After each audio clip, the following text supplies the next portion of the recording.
Halo anak-anak kami pejuang UTBK tahun 2022, masih semangat untuk belajar?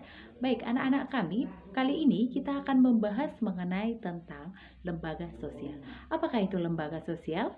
Nah, untuk itu jangan kemana-mana, tetap terus tonton video berikut ini. Oke, kita langsung masuk pada pengertian lembaga sosial. Jadi, menurut Sujono Sukanto, lembaga sosial itu adalah himpunan norma-norma yang berkisar pada kebutuhan pokok atau yang dianggap penting di dalam masyarakat. Nah, sedangkan menurut Merton, fungsi lembaga sosial itu ada dua. Yang pertama adalah fungsi manifest dan yang kedua adalah fungsi laten. Yang mana fungsi manifest itu adalah fungsi yang nyata atau disadari. Sedangkan fungsi laten itu tersembunyi dan tidak disadari. Oke, kita lanjut pada ciri-cirinya. Ciri-cirinya ini sama ya seperti negara kita. Yang pertama itu memiliki simbol atau lembaga. Yang kedua memiliki tata tertib. Dan yang ketiga memiliki ideologi. Dan yang terakhir memiliki alat dan kelengkapan. Lanjut, kita tadi sudah membahas pengertian, kita sudah membahas ciri-ciri, kita sudah membahas fungsi. Sekarang kita membahas tentang manfaat lembaga sosial. Jadi lembaga sosial ini memiliki manfaat sebagai pengawas, sebagai badan pembina, dan yang terakhir sebagai penyedia peranan-peranan sosial dan sikap yang sesuai dengan institusi. Baiklah, kita sampai pada pokok pembahasan kita yang terakhir mengenai jenis-jenis lembaga sosial. Jenis-jenis lembaga sosial ini terbagi atas 5.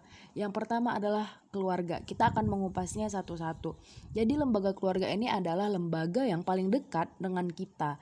Dan lembaga keluarga ini juga masih terbagi atas 2. Yang pertama adalah keluarga batih yang terdiri dari ayah, ibu, dan anak. Dan yang kedua adalah keluarga luas yang terdiri biasa dari nenek, ada kakek, ada paman, ada sepupu, dan lain sebagainya. Dan yang kedua adalah lembaga pendidikan. Ya, lembaga pendidikan ini salah satu contohnya adalah sekolah. Yang ketiga adalah lembaga politik. Lembaga politik ini biasanya fungsinya sebagai memelihara ketertiban di dalam. Yang kedua menjaga keamanan di luar. Dan yang ketiga mengusahakan kesejahteraan umum. Kemudian ada lembaga agama. Lembaga agama ini fungsi manifestnya sebagai membantu manusia dalam mencari identitas moral dan jati diri, menjelaskan keadaan manusia dalam kehidupan di berbagai dunia, dan yang ketiga adalah meningkatkan solidaritas kelompok. Dan yang terakhir itu adalah lembaga ekonomi. Fungsi manifest lembaga ekonomi itu sebagai tempat produksi barang dan jasa, sebagai distributor atau agen barang dan jasa, dan yang terakhir sebagai tempat konsumen dan jasa. Baik, bagaimana? Apakah kamu sudah paham apa itu lembaga sosial? Oke, baik. Terima kasih buat anak-anak kami yang telah menonton video ini dari awal sampai akhir. Semoga apa yang kamu cita-citakan bisa tercapai di tahun 2022, yaitu masuk ke perguruan tinggi negeri favorit dan sesuai dengan keinginanmu. Terima kasih buat semuanya dan sampai jumpa.